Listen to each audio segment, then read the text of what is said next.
ذی الحجہ کا مبارک مہینہ اور اس کا پہلا عشرہ اس کی آمد ہے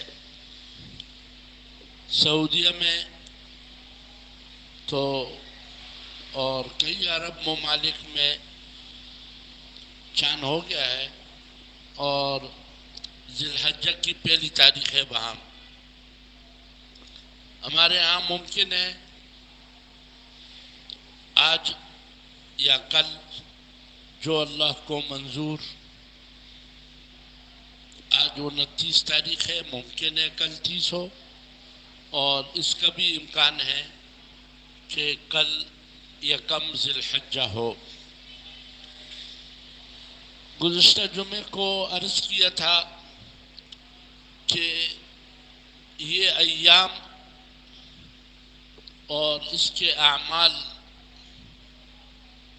یہ ایک شاندار ماضی اور اس میں جو اہم واقعات رونما ہوئے ہیں اس کی تازگی کا سبب ہے اور وہ سبق پختہ ہو جائے، وہ دلوں میں اتر جائے، ملت ابراہیمی کے ساتھ وابستگی مضبوط ہو جائے. جتنے بھی اس مبارک ایام کے اعمال ہے اس میں حج کا مبارک عمل ہو، قربانی ہو، تشریق کے تکبیرات ہوں اور اس پہلے عشرے میں جو اللہ نے برکات رکھی ہیں اور اس کی ہر رات کو لیلۃ القدر کے برابر قرار دیا ہے اور اس کے ایک دن کا روزہ ایک سال کے روزوں کے برابر قرار دیا ہے. اللہ پاک کے ذات علی کے تقرب کو حاصل کرنے کے بہترین ایام ہیں. لیکن ایک ان اعمال کی ظاہری شکل ہے اور ایک ان اعمال کے پیچھے ایک خاص تاریخ ہے. اگر وہ تاریخ تازہ ہو اور وہ سبق تازہ رہے اور اس میں غور ہو اور یہ بات سامنے ہو کہ میں اپنے ان عظیم اکابر حضرت ابراہیم علیہ السلام اور اپنے عظیم نبی حضرت محمد صلی اللہ علیہ وسلم اور آپ کے عظیم صحابہ اہل بیت ان کے ساتھ اپنی وابستگی کو مضبوط کر رہا ہوں اور ان کے سامنے جو اعلیٰ مقاصد تھے ان مقاصد کو میں تازہ کر رہا ہوں اور میں اللہ کا صحیح بندہ، اس کریم رب کی بندگی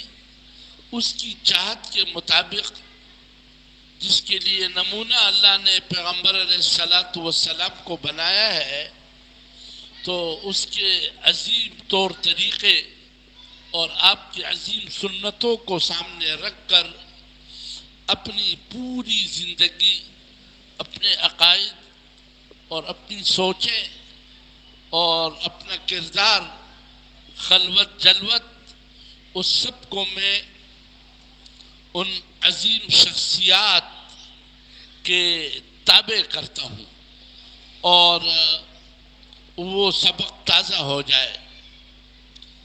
اس سلسلے میں گزشتہ جمعے کو جو حضرت ابراہیم علیہ السلام کی اپنے والد اور قوم سے یکجا گفتگو ہوئی ہے تو وہ عرض کی تھی. اس مبارک رکوع میں ابراہیم علیہ السلام نے جو والد صاحب سے اکیلے میں بات فرمائی ہے اور اپنے گھر سے کام شروع کیا ہے، کوئی عجیب بھرپور زندگی ہے حضرت ابراہیم علیہ السلام کی، محنتوں سے، ہجرتوں سے، سفروں سے، مختلف قسم کے چیلنجوں کو قبول کر لینے سے اور اعلیٰ درجے کی عظیم دعوت دینے کے اور خطر پسندی اور اپنے آپ کو خطرے پہ ڈال کر کے اور انتہائی وضاحت کے ساتھ حق کی بڑی اعلیٰ درجے میں وضاحت فرمائی ہے، اور ایسا فرما دیا ہے،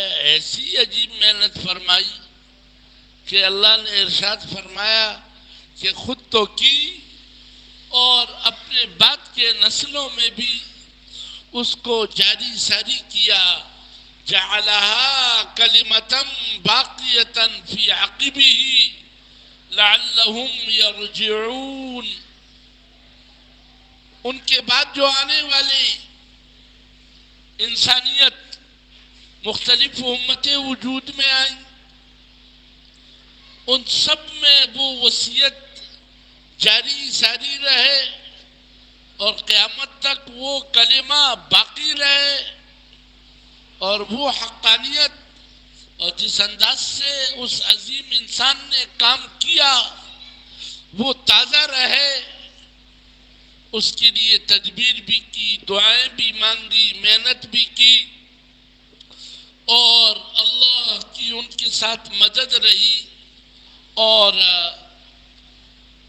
قرآن کریم نے بڑا جامع لفظ ذکر کیا ہے کہ جعلنا لہم لسان صدق علیا، ایک سچی زبان جو اس سچائی کو دوہرا رہی ہے، اور بڑے اعلیٰ شان کے ساتھ اور بڑے اچھے انداز کے ساتھ وہ خود اللہ پاک کے ذات علی کا کلام بھی ہے اور حضرت محمد علیہ السلام کی ذات اقدس بھی ہے، اور اس سے پہلے بھی بہت سے نبیوں نے اس کو اجاگر کیا، اور آج تک یہ باقی ہے، اور اس کی تازگی اور ان واقعات کی قوت اور اس کی تازگی اور اس میں روحانیت اور اس میں سبق وہ مکمل طور پر موجود ہے۔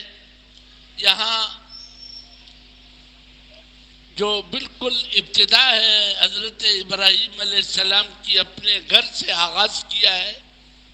گھر کافروں کا گھر ہے، بت پرستوں کا گھر ہے، اور گھر میں تعیش بھی ہے اور ان سے بڑی امیدیں بھی ہیں، اور حکومت میں ان کے والد صاحب کو بڑا منصب بھی حاصل ہے، اور ظاہری سارے اسباب ایسے ہیں کہ اس میں اگر وہ باپ کا ساتھ دے تو ان کا مستقبل روشن ہو جائے، اور جس بات کے لیے اللہ نے ان کا انتخاب کیا وہ بات نہ ان کے والد کی سمجھ میں آنے والی اور نہ ان کی قوم کی سمجھ میں آنے والی اور نہ وقت کے بادشاہ کے سمجھ میں آنے والی، چاروں طرف سے ان کی فضا مخالف ہے،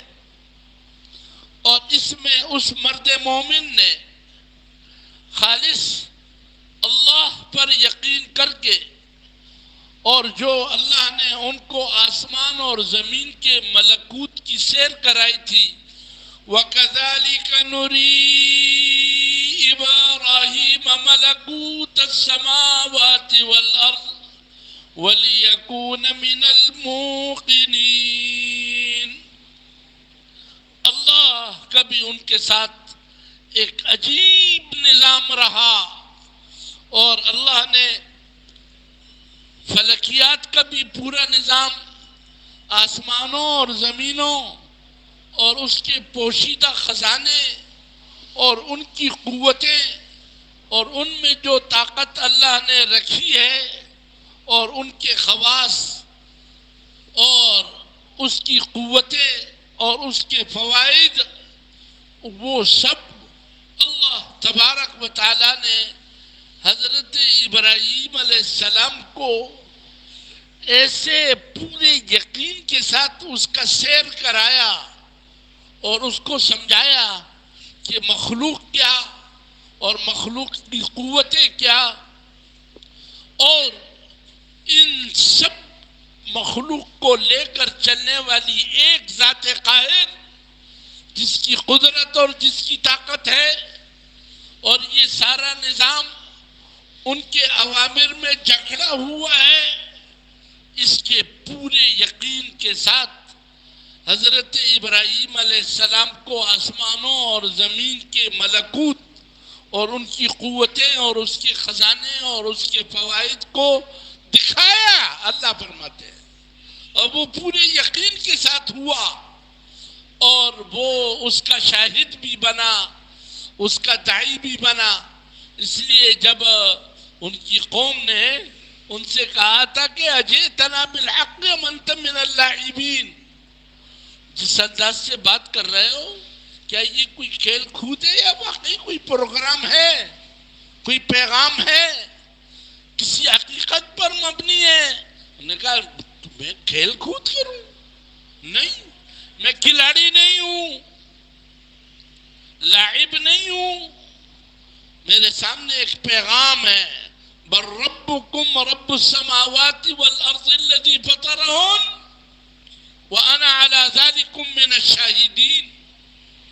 میں اس کو دیکھ بھی چکا ہوں، میں اس کا داعی بھی ہوں، آسمان اور زمین کے نظام کو جو رب چلا رہا ہے اور تمہاری جو تربیت کر رہا ہے اور جو تمہیں پال رہا ہے، اس رب نے مجھے سمجھایا ہے، اور میں اس کو اچھی طرح سمجھا ہوں، اور اس کا گواہ بن کر اور اس کا داعی بن کر اور اس کا بیان کرنے والا بن کر اللہ نے مجھے تمہاری طرف بھیجا ہے، اور میں دونوں شکلیں اچھی طرح واضح کروں گا، یہ کرو یہ نہ کرو، یہ غلط ہے یہ نہیں چلے گا، اور اس نے ہونا ہے۔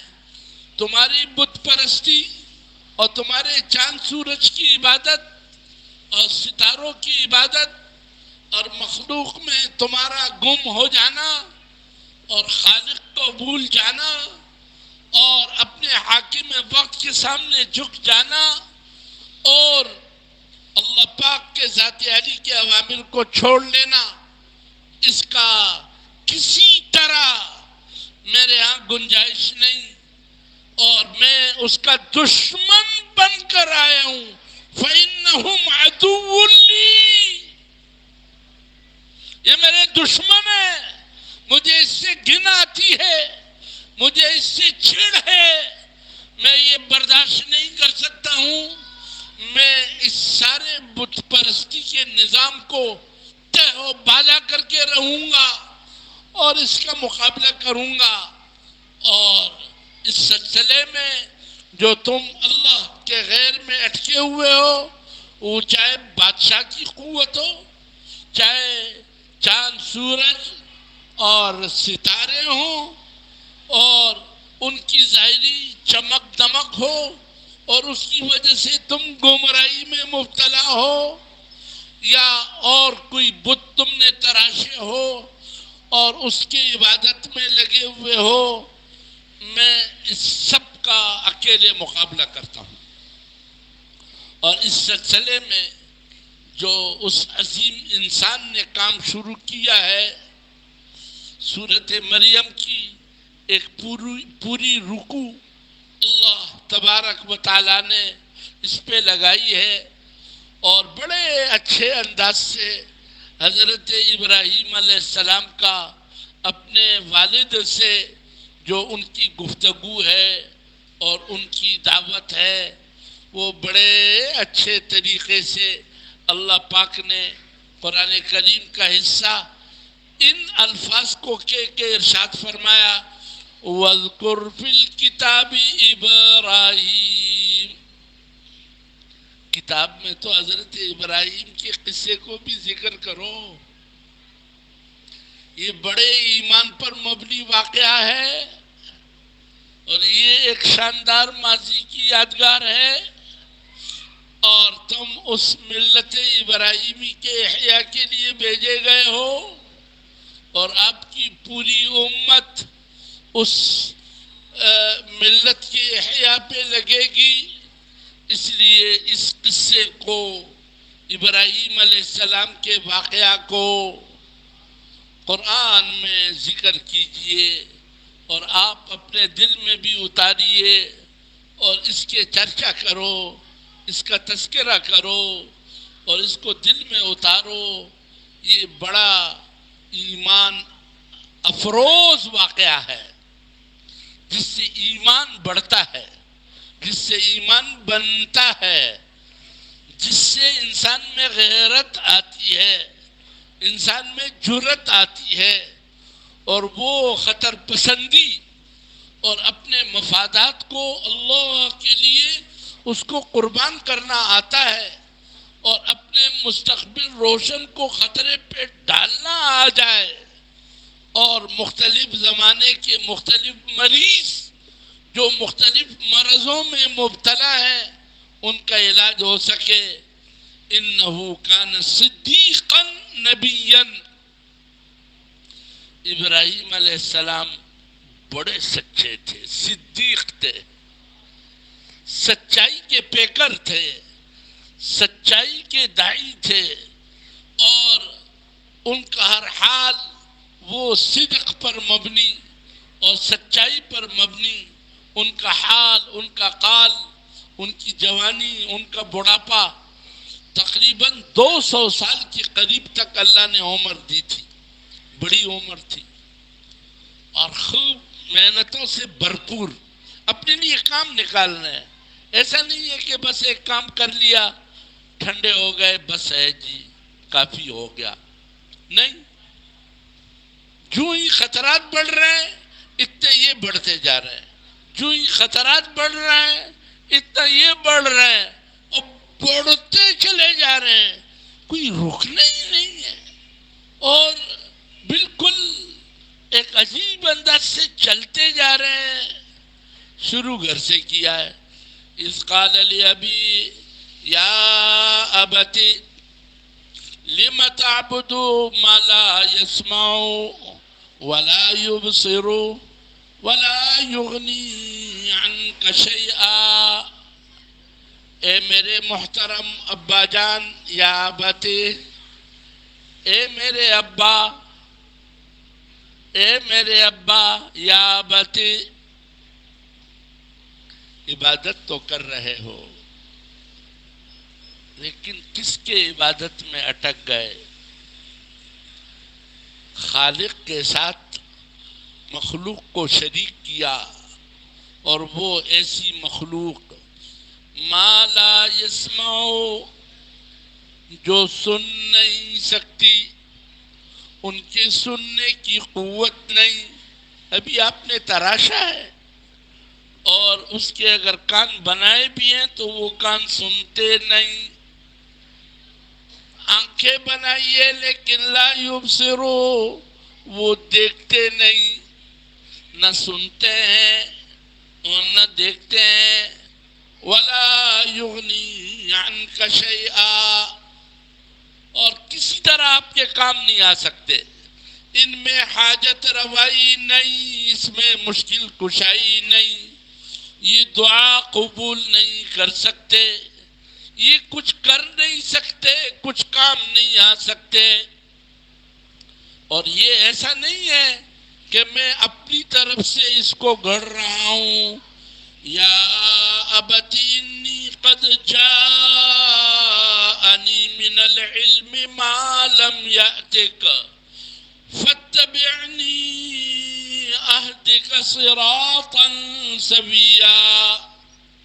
اے میرے ابا، میرے کریم رب نے مجھ پہ احسان فرمایا اور ساری مخلوق کی قوتوں کو ان کی طاقتوں کو اور ان کی بے بسی کو اور ان کی بے کسی کو اور ان کے احتیاج کو اور ان پر جو مختلف قسم کے زوال آتے ہیں اس کو اور اس کی مختلف قسم کی فنا اور پھر اللہ پاک کی ذات عالی کا ان کو پھر زندہ کرنا، یہ سارا نظام غیب کا ایک وحی کے ذریعے سے میرے اللہ نے مجھے ایسا علم دیا ہے ما لم یأتک، جو آپ کے پاس نہیں ہے۔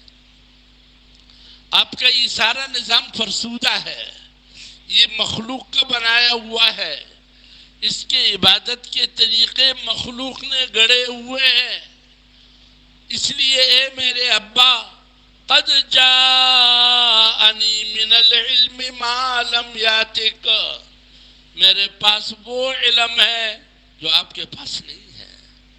اللہ نے مجھے اس علم سے نوازا ہے اور وہ سیدھے راستے کا علم ہے۔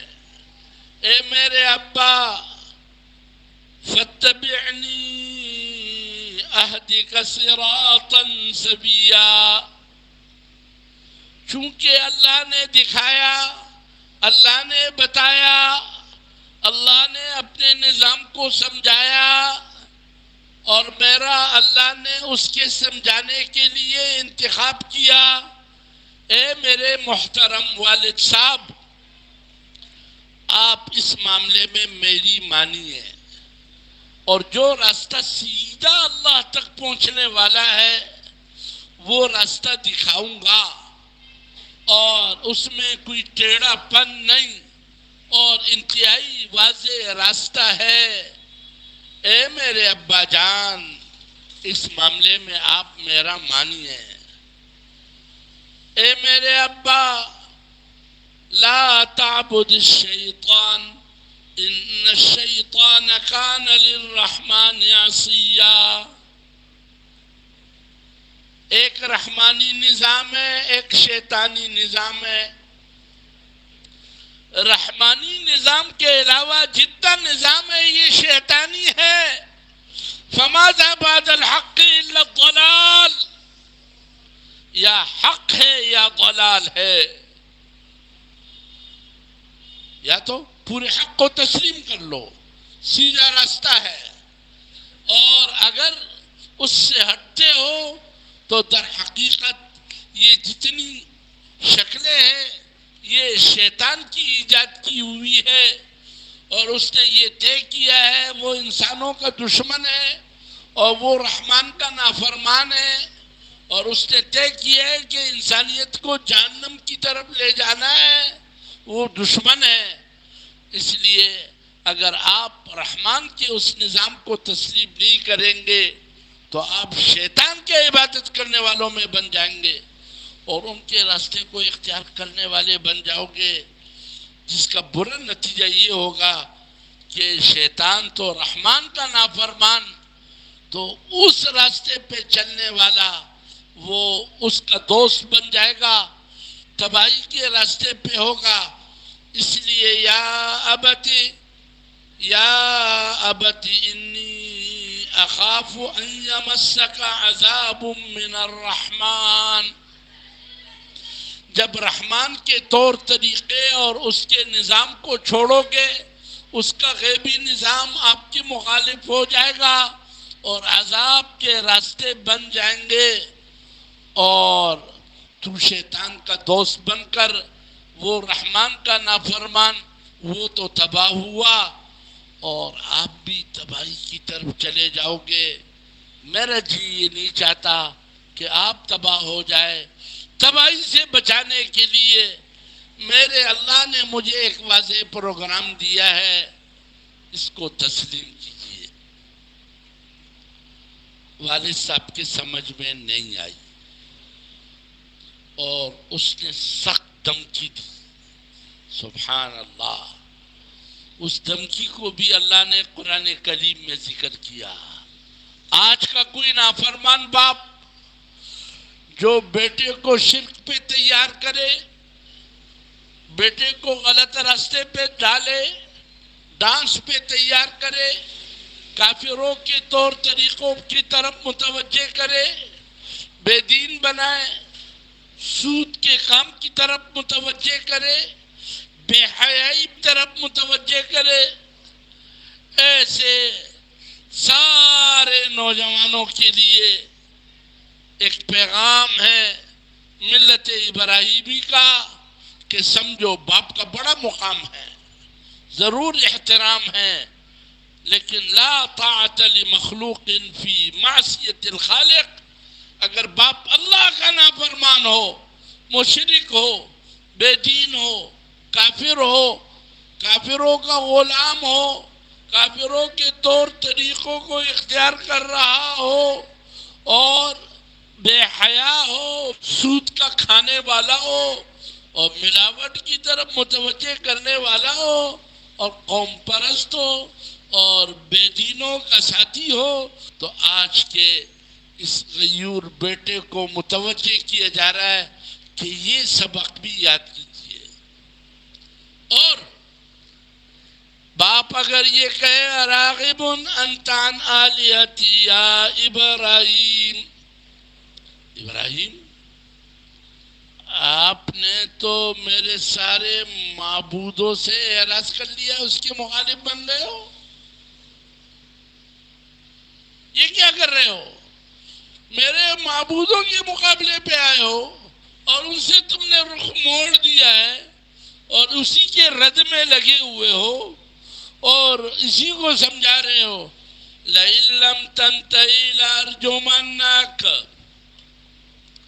اگر اس بات سے نہیں رکے تو سنگسار کر لوں گا، پتھروں سے مار لوں گا، جان لے لوں گا، زندہ نہیں رہ سکو گے. ورنہ کم سے کم درجہ یہ ہوگا کہ اس گھر میں تمہاری کوئی گنجائش نہیں، جس میں بڑا روشن مستقبل اور آپ کے لیے بہت کچھ ملنے کا تھا، لیکن آپ نے جو طرز اختیار کیا وَاهْجُرْنِي مَلِيًّا، نکل جاؤ ہمارے گھر سے، اور کوئی گنجائش نہیں آپ کی ہمارے اس گھر میں. سبحان اللہ. یہ تنہا شخص، پورا علاقہ اس کے خلاف، اور یہ تنہا، اور ظاہر میں کوئی گھر نظر نہیں آ رہا، کوئی رشتہ دار نظر نہیں آ رہا، اور بالکل بے سہارا بن رہا ہے، لیکن کہتا ہے سلام علیک، میں جدا ہونے کے لیے تیار، اس گھر کو چھوڑنے کے لیے تیار. یہ گھر اور آپ اور اللہ کا مقابلہ آ جائے تو اللہ کی محبت، جی اللہ کی محبت غالب. اس لیے سلام علیک. رہا آپ کا معاملہ تو اللہ سے مانگوں گا کہ اللہ آپ کو ہدایت دے دے. سأستغفر لک ربی، میں اپنے رب سے آپ کے لیے بخشش طلب کروں گا کہ اللہ آپ کو ہدایت دے دے اور یہ توحید کا مزہ آپ کو چکھا دے. مجھ پر وہ بڑا مہربان ہے، میری دعاؤں کو قبول کرنے والا ہے.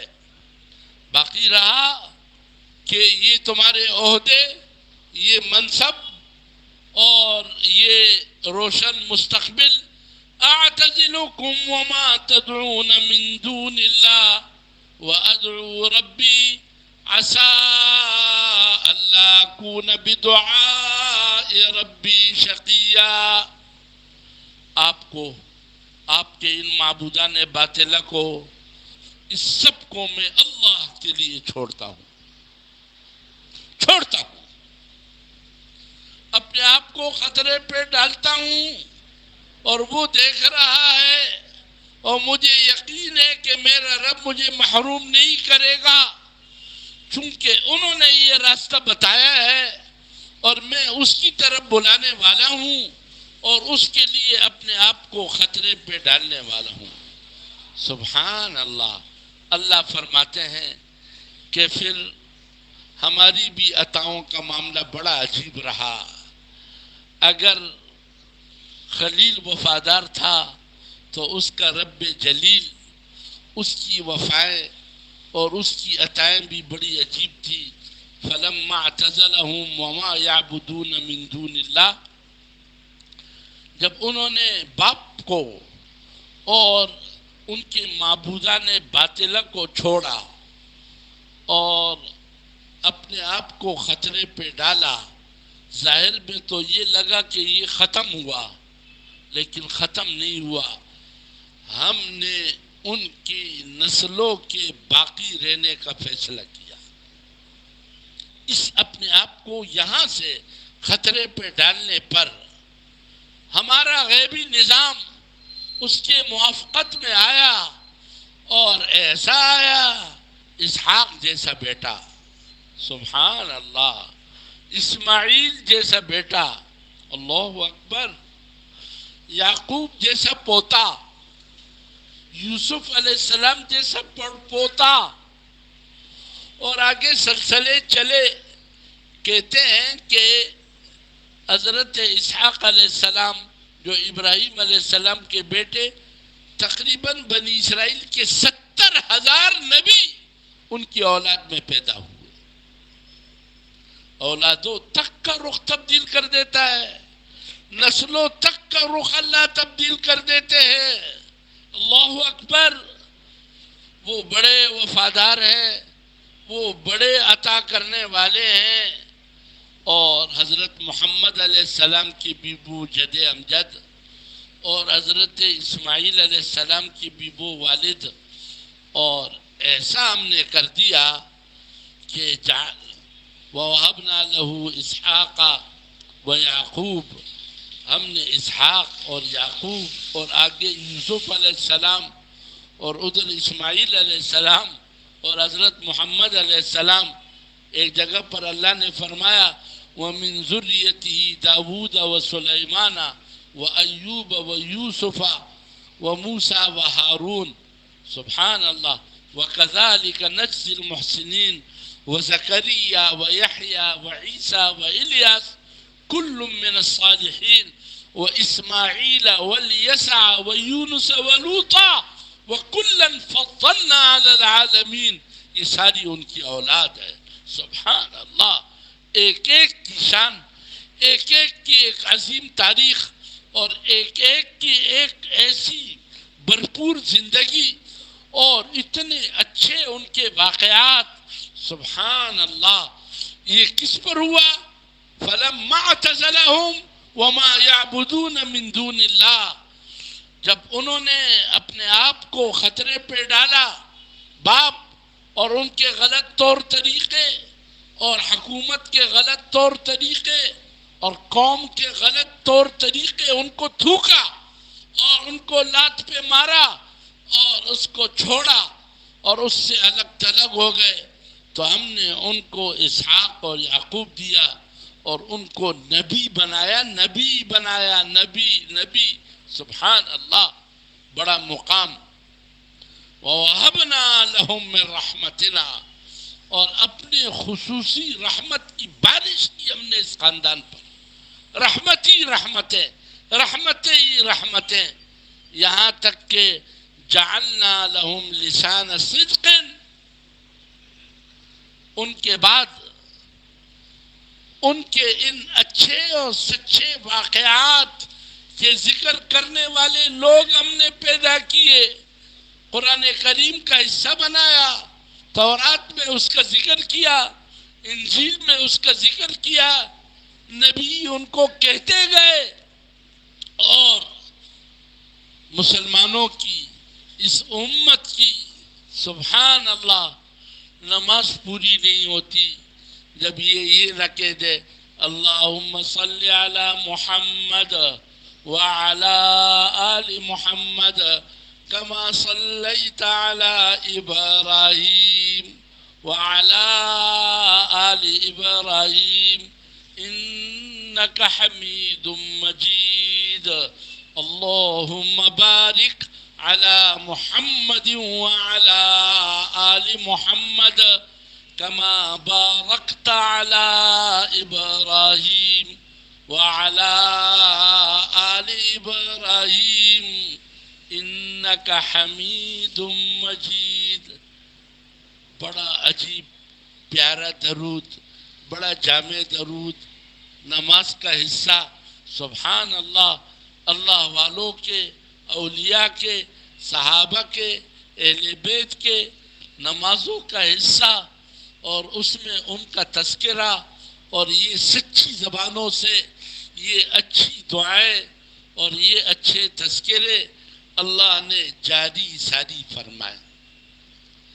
اس سبق کو تازہ کرنے کے لیے یہ ایام ہے.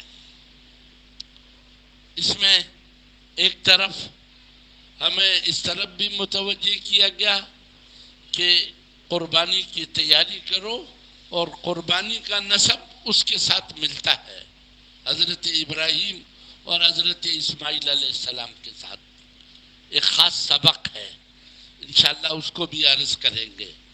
اور حج، وہ بھی ملت ابراہیمی کے ساتھ وابستگی کا ایک خاص سبق ہے، اور اس طرف چلو. اور اگر حج پہ نہیں گئے ہو تو حاجیوں کی نقل اتارو.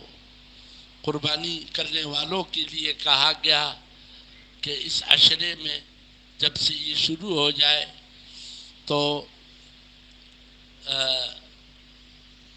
اپنے بالوں کی، اپنے ناخنوں کی صفائی پہلے کر لو.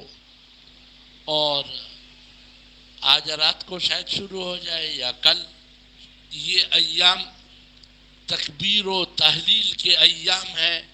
اٹھتے بیٹھتے، بازار میں آتے جاتے، لا الہ الا اللہ، اللہ اکبر، اللہ اکبر، لا الہ الا اللہ، واللہ اکبر، اللہ اکبر، وللہ الحمد. پڑھیے اللہ اکبر، اللہ اکبر. زور سے پڑھو یار. اللہ اکبر، اللہ اکبر، لا الہ الا اللہ،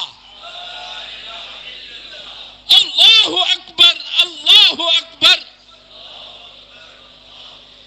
وللہ الحمد. سبحان اللہ.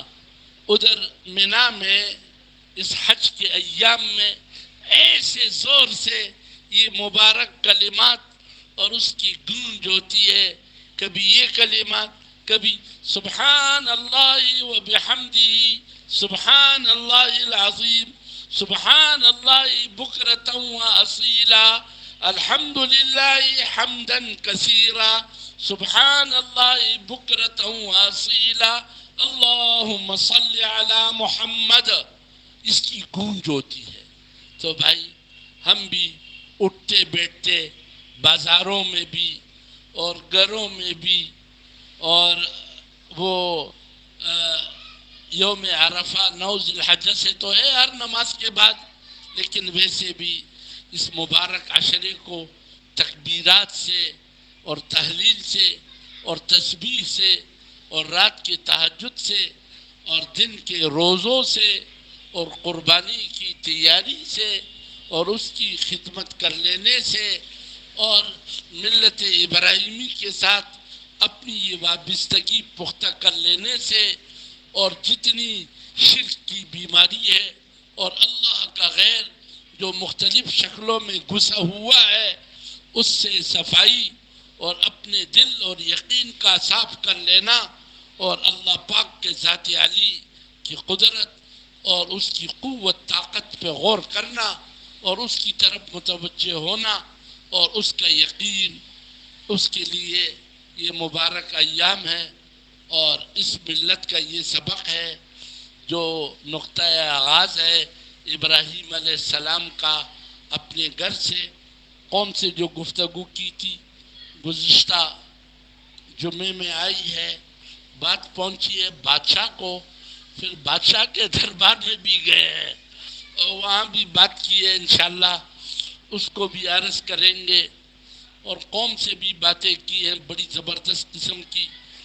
اور قرآن کریم کی متعدد جگہوں پہ نا سبحان اللہ اس واقعہ کو اللہ نے اتنے اچھے انداز سے ذکر کیا ہے.